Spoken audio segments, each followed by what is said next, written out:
السلام عليكم البنات، اش اخباركم؟ لاباس عليكم؟ نتمنى تكونوا كلكم بخير وعلى خير. معكم غزلان من قناه شهوات غزلان الناديري. اليوم ان شاء الله غادي نقدموا واحد التحليه او ديسير بالموس ديال الشوكولا. كيجي لذيذ بزاف وكيجي رائع. هذا الموس هذا هو اللي كنا حضرنا مع الشيف مريم بركات، اللي كنوجه لها تحيه خاصه وكنشكرها بزاف على لاتولي اللي كانت دارت معنا في اكسبريس كويسون. وكيف قلت لكم هاد التحليه كنا درناها معاها، يعني تجي رائعه وبشهاده الجميع، واللي ذاقها كيحلف بان هاد الموس او لا هاد لو غاتو ماشي صنع منزلي، بان شرينا من شي باتيسري اللي مشهور او هذا، ولكن انا كيف ما قلت لكم جربتها وجات غزاله وكنصحكم باش تجربوها. انا متاكده غادي تعجبكم. اذا بلا ما نطول عليكم نخليكم مع المقادير وطريقه التحضير. وكيف العاده الى عجبتكم ما تنساوش ديروا لايك اشتراك للقناه وتفعلوا الجرس باش توصلوا دائما بكل ما هو جديد. فرجه ممتعه. وهنا كيف ما كتشوفوا عندي جنواز. يمكن لكم تستعملوا اي بسكوي عندكم او لا اي بسكوي كتبغيو. بالنسبه لجنواز نخليكم الرابط في صندوق الوصف.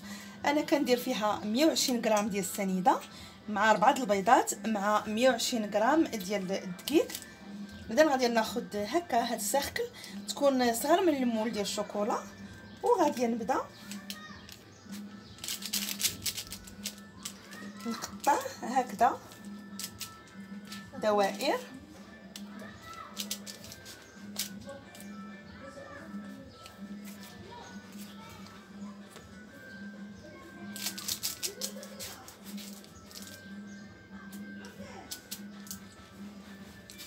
اذا بهذا الشكل هذا غادي نقطع دوائر ونخليهم على جنب.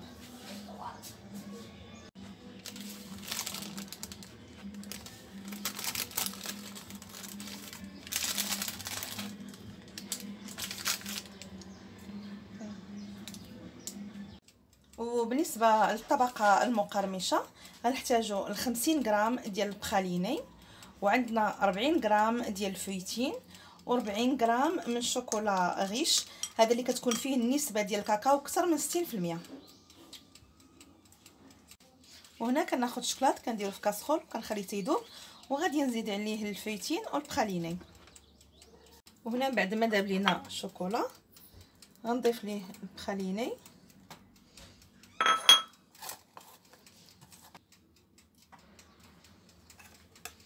وكنزيد عليه الفويتين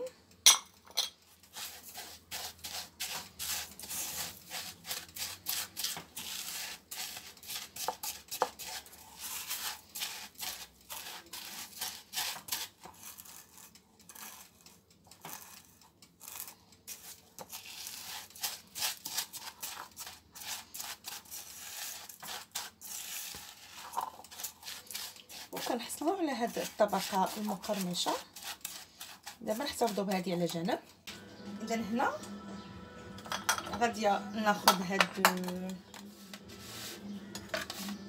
هاد لي كيك اولا هاد لا جينواز، وغادي نبدا نحط فيها هاد لا بارتي كروستيونط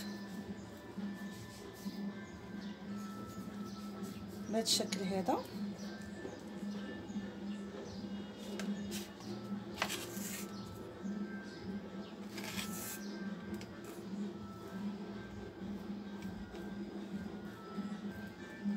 انا جالسه خدامه وواحد العرس حدانا العقوبه لكاع البنيات ان شاء الله اللي مازال. الله يسهل عليكم والله يكمل عليكم ويجيب لكم شي ولد الناس ان شاء الله اللي يكون صالح. اذا بهذا الشكل هذا ها الفال سمعتو صغاريت. اذا غادي نحط هاد لابارتي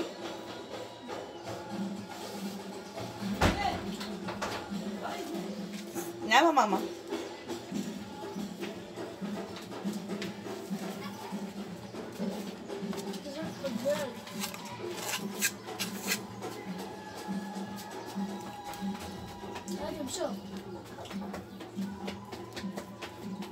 اذا بهذا الشكل هذا غادي نكمل الكميه كامله ديال الجينواز اللي عندي ونتلاقاو. وهنا غادي ناخذ شوكولا وغادي نحاول ندهن هاد المول هذا. كندير الشوكولا اللي شوكولا غيش اللي فيه نسبه الكاكاو كيف ما قلت لكم اكثر من 60%.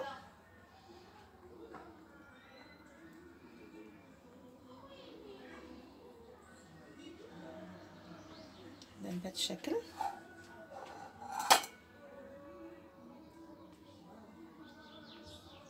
نحاول ندهنهم نخليهم حتى ينشفوا ونعاود ندير طبقه ثانيه.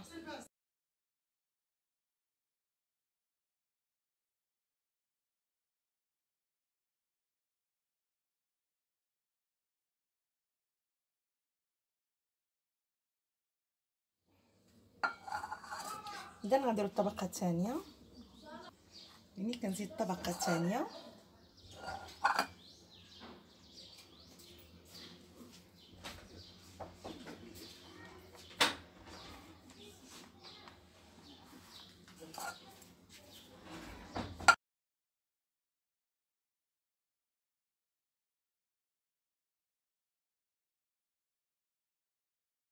كنحاول تكون الطبقه شويه غليظه.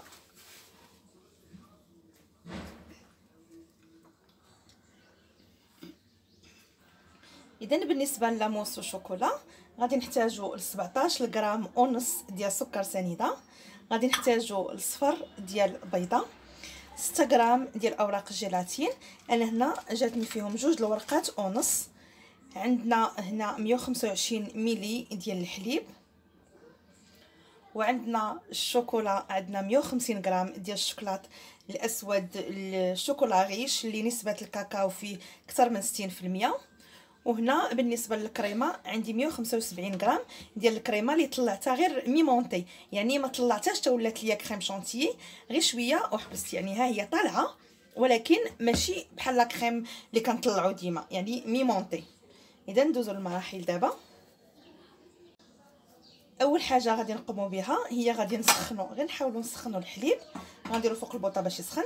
بالنسبه للشوكولا انا ديجا عندي هنايا دايبه، غادي نعاود نسخنها شويه وغادي نرقد الجيلاتين. غادي نخدم الصفر ديال البيض مع البيض مع السكر سنيده، يعني هما الاولين غادي نخدموهم. لا كريم عندي ديجا طالعه كيف ما قلت لكم. دابا غادي نرطب الجيلاتين. دابا ناخذ الجيلاتين غادي نحاول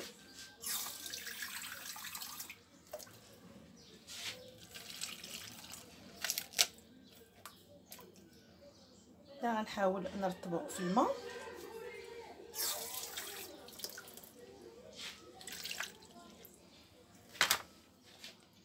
وغادي نحتفظ به على جنب، وغنحاول نطلع السكر مع السنيده نخلطهم غير بالفوي.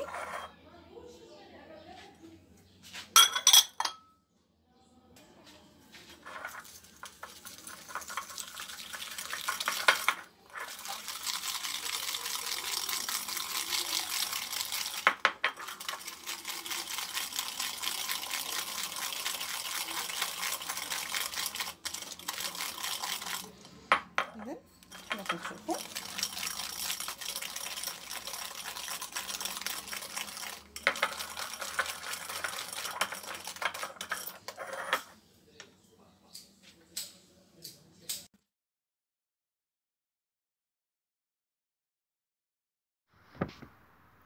وهنا بعد ما سخن الحليب غادي نضيف عليه خليط ديال البيض والسنيده وغادي نحركو مزيان. غنحاول نحركو غير بالفوي.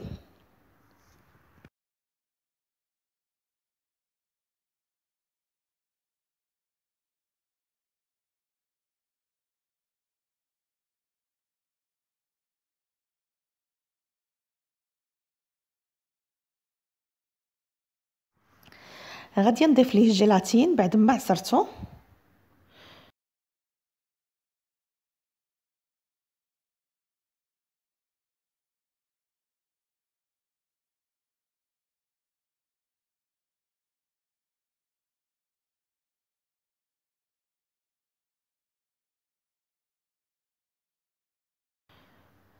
وهنا بعد ما دابت ليا الجيلاتين غادي نضيفها على الشوكولا وغادي نخلط مزيان حتى تجانس ليا جميع العناصر، ونخليها على جنب حتى تدفى ليا شويه عاد باش نخلطها مع الكريمه.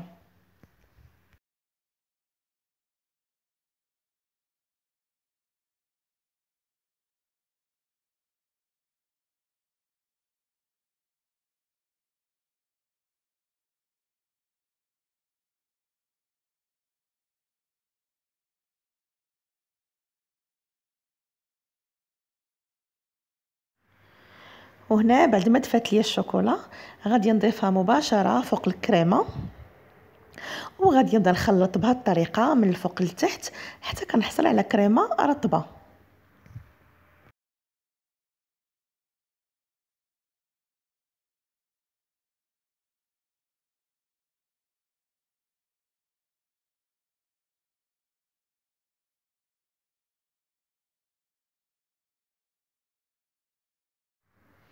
وهنا كيف ما كتشوفوا بعد ما حصلت على هاد لا كريم اللي هي ليس اولا هاد الكريمه الرطبه غادي نديرها مباشره في البوش.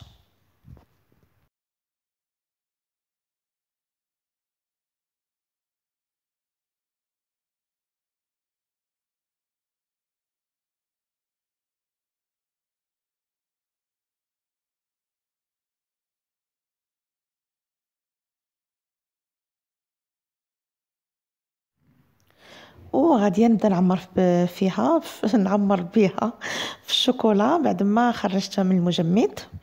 غنحاول نعمر الجوانب بهذا الشكل هذا. نتمنى يكون الفيديو واضح.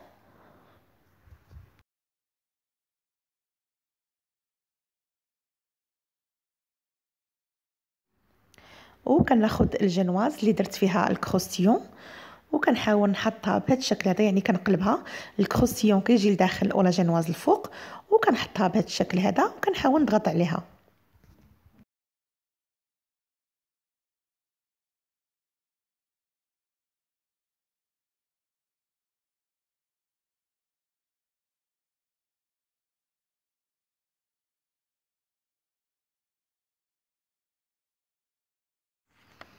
وكناخذ سباتول اولا موس اولا اللي كان عندي وكنحاول نقاد به الجوانب ديال المول بهذا الشكل هذا.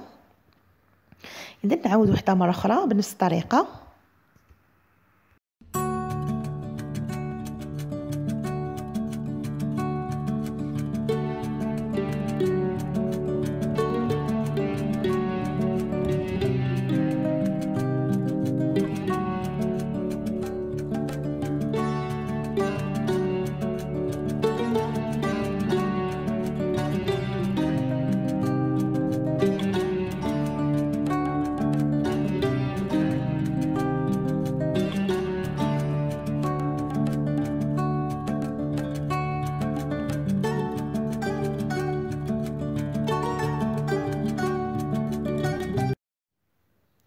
كنعمر المول كامل وكنغطيه بالفيلم اليمونتير وكندخل المجمد تقريبا 4 ديال السوايع. اللي بغات تخليه ليله كامله تخليه، مي 4 سوايع كافيه. وكيف قلت لكم نخليوه حتى يجمد ونتلاقاو باش نشوفوه في الشكل النهائي.